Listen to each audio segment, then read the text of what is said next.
প্রিয় শিক্ষার্থী, সবার মনোযোগ আকর্ষণ করতেছি। সর্বপ্রথম সালাম নেবেন। আসসালামু আলাইকুম। সম্মানিত ব্যক্তিবর্গ এবং অভিভাবক মহোদয়, সবাইকে জানাই শিক্ষাকে প্রচার করি পেজ থেকে আমি মোহাম্মদ শরীফুল্লাহ। আজকে মূলত আমরা জাস্ট ফার্স্ট পারফেক্ট কন্টিনিউয়াস টেন্সের গঠন প্লাস এনবি নিয়ে আলোচনা করব। এর পূর্বে present indefinite, present continuous, present perfect continuous, এছাড়া পাস্ট ইনডিফিনিট, পাস্ট কন্টিনিউয়াস এবং পাস্ট পারফেক্ট পর্যন্ত আলোচনা করা হয়েছিল। আপনাদের সুবিধার্থে আমি আবারও পাস্ট পারফেক্ট কন্টিনিউয়াস টেন্স নিয়ে আলোচনা করব। আপনারা জানেন মূলত পাস্ট পারফেক্ট কন্টিনিউয়াস টেন্সের যে গঠনটা রয়েছে এটা বোঝার জন্য আমাদের পাস্ট ফর্ম নিতে হবে। হ্যাড ভার্বের পাস্ট ফর্ম হ্যাড এবং কন্টিনিউয়াসের জন্য লাগবে বি ভার্ব, যার জন্য হ্যাডের পরে যদি ভি থ্রি পরে অর্থাৎ বিন ব্যবহার করতে হবে, হ্যাড বিন। এবং যেহেতু কন্টিনিউয়াস টেন্স, তাই সকল কন্টিনিউয়াস টেন্সের জন্য মূল ভার্বের সঙ্গে আইএনজি যোগ করতে হবে। তারপর আমি গঠন লিখে দেওয়ার চেষ্টা করছি। আমরা জাস্ট এখানে গঠন লিখব। পাস্ট পারফেক্ট কন্টিনিউয়াস টেন্সের গঠন হচ্ছে প্রথমে সাবজেক্ট প্লাস সাহায্যকারী ভার্ব হিসেবে had been plus V1 plus ING যোগ প্লাস অন্যান্য। এটা হচ্ছে আমাদের গঠন। আপনারা জানেন সবাই যে কোনো পারফেক্ট টেন্স তৈরি করার জন্য লাগে হ্যাড ভার্ব, যেহেতু পাস্ট টেন্স যার জন্য লেগেছে হ্যাড, এবং কন্টিনিউয়াস টেন্স তৈরি করার জন্য লাগে বি ভার্ব, যার জন্য হ্যাডের পর বিন ব্যবহার করা হয়েছে। আরেকটা জিনিস, যে কোনো কন্টিনিউয়াস টেন্সের জন্য লাগে আইএনজি যোগ। এর জন্য আমরা আইএনজি যোগ করেছি, মূল ভাবের সঙ্গে আইএনজি যোগ করেছি। কেমন? আইএনজি যোগ। এখন আমরা দেখব এনবি। এনবিটা কি? এনবি হচ্ছে কোন পার্সনের সঙ্গে কোন ভার্ব বসে, এইটা মূলত বোঝানোর চেষ্টা করব। যেহেতু আমরা দেখেছি বা জানতেছি সাবজেক্ট, এখানে যে সাবজেক্টই কেন হোক না কেন, আর এখানে যেহেতু আমাদের ভার্বের একটাই গঠন রয়েছে হ্যাড বিন, তাই সকল সাবজেক্টের সঙ্গে আমাদের হ্যাড বিন বসবে। জাস্ট এটা এনবি। ওকে, তাহলে আমাদের এনবি আর লেখার প্রয়োজন। এনবি কি? সকল পার্সনের সঙ্গে হ্যাড বিন বসে। ওকে, এখন জাস্ট আমরা উদাহরণে যদি যাই, আমরা একটু উদাহরণ দেখার চেষ্টা করি, তাহলে একটু সহজ হবে। উদাহরণে যদি লিখি আমরা, যেমন শির সাথে আমাদের কিন্তু হ্যাড বিন বসবে। যদি আমরা দে লিখি, দের সঙ্গে কিন্তু হ্যাড বিন এখানে বসবে। যদি এখানে আই লিখি, আয়ের সঙ্গে কিন্তু আমাদের হ্যাড বিন বসবে। এরপর আমরা এখানে যে ভার্বটা ব্যবহার করব, সেই ভার্বের সঙ্গে আমাদের আইএনজি যুক্ত হবে। যদি আমরা এখানে ব্যবহার করি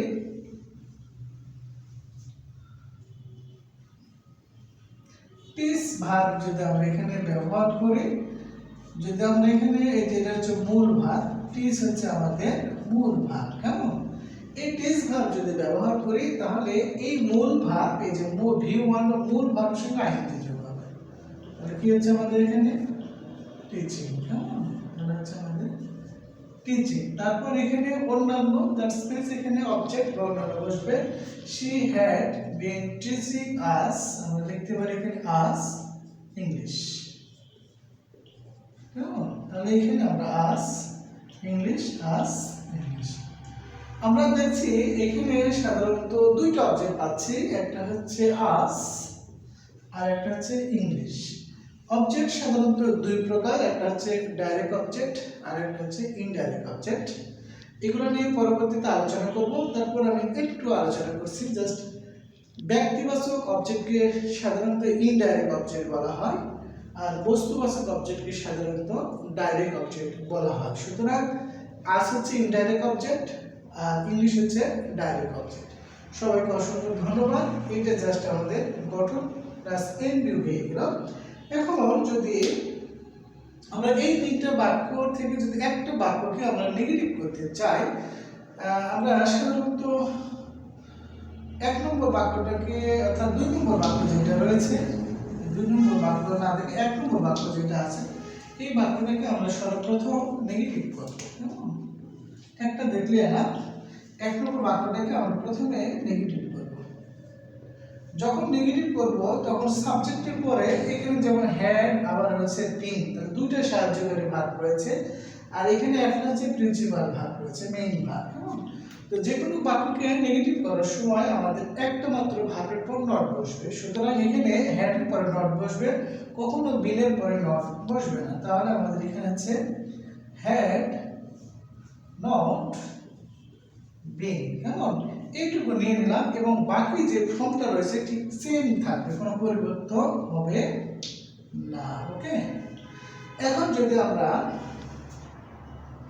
ইন্টারোগেটিভ করার চেষ্টা করি এই বাক্যটাকে, তাহলে ইন্টারোগেটিভ করার সময় ঠিক যেহেতু নেগেটিভ করার সময় একটা মাত্র ভার্বের পর নট, আর ইন্টারোগেটিভ করার সময় সাবজেক্টের আগে একটা মাত্র সাহায্যকারী ভার্ব নিয়ে আসতে হবে। তাহলে আমরা জাস্ট হ্যাডকে সামনে নিয়ে আসবো, হ্যাড শি বিন, তারপর টিচিং, এই যে ফর্মালিটি কোনো বাদ হচ্ছে না, টিচিং আস ইংলিশ। কেমন?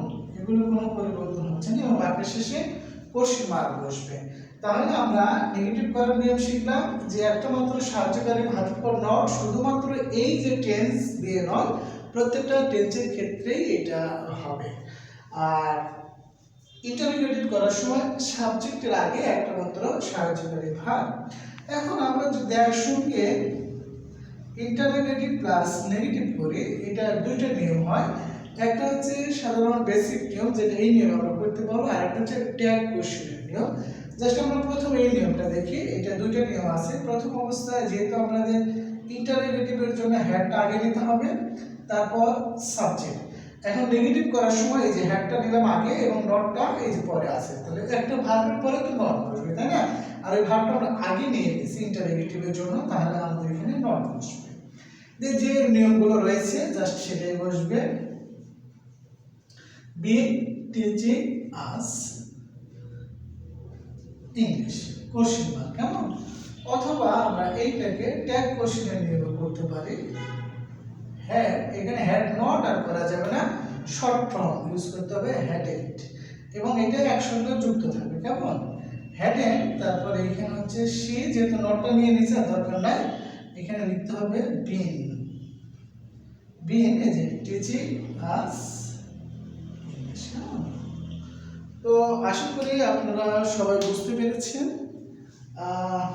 এই চমৎকারভাবে আমরা যদি ইংলিশ স্পোকেন ইংলিশ থেকে শুরু করে রাইটিং, লিসেনিং সব কিছু যদি আমরা ফ্রি হ্যান্ড রাইটিং শিখতে চাই, অথবা ইংলিশ গ্রামারকে সহজ করার জন্য, অথবা নিজের নলেজ থেকে লেখার জন্য যে তিনটি জিনিস যারা প্রয়োজন, তার মধ্যে অন্যতম রয়েছে পার্সন। পার্সন ছাড়া আমরা সঠিকভাবে ভার্ব ব্যবহার করতে পারবো না। 2 নম্বর হচ্ছে আমাদের জানতে হবে টেন্স। টেন্স ছাড়া আমরা কোন বাক্যটা নেগেটিভ, কোন ভার্ব ইউজ করতে হবে এটা আমরা পারবো না। এবং 3 নম্বর যে জিনিসটা জানতে হবে কনজুগেশন অফ ভার্বস। হ্যাঁ, তারপর আমাদের জানতে হবে সেন্টেন্স। এই 3টা বা 4টা আইটেম যদি আমরা ভালোভাবে জানি, তাহলে আমাদের পরবর্তী গ্রামার আইটেমগুলো যে কোনো একটা গাইড থেকে পড়লেও কিন্তু শেখা যায়। প্রতি বছর যে প্রাইভেট পড়তে হবে ঠিক তেমনটা নয়। স্কুলে যে সুবিন্যস্ত পরিবেশে ক্লাস করানো হয় বা হচ্ছে, সেগুলো যদি আমরা স্কুলে যে সাধ্যের সঙ্গে ভালোভাবে ক্লাস করি, আদব কায়দা বজায় রেখে শিক্ষার আগ্রহ নিয়ে ক্লাস করি, তাহলে কিন্তু আমরা অতি সহজে ইংরেজি বিষয় থেকে শুরু করে সকল বিষয়গুলো আমরা সহজে অনুধাবন করতে পারবো এবং বুঝতে পারবো। সবাইকে অসংখ্য ধন্যবাদ। আমি পরবর্তী টেন্স নিয়ে পরবর্তী ভিডিওতে আলোচনা করব। সবাই ভালো থাকবেন, সুস্থ থাকবেন। আল্লাহ হাফেজ। আসুন আমরা সবাই শিক্ষাকে প্রচার করি, সমাজকে আলোকিত করি, নিজে বদলে যাই, সমাজকে বদলে দিই।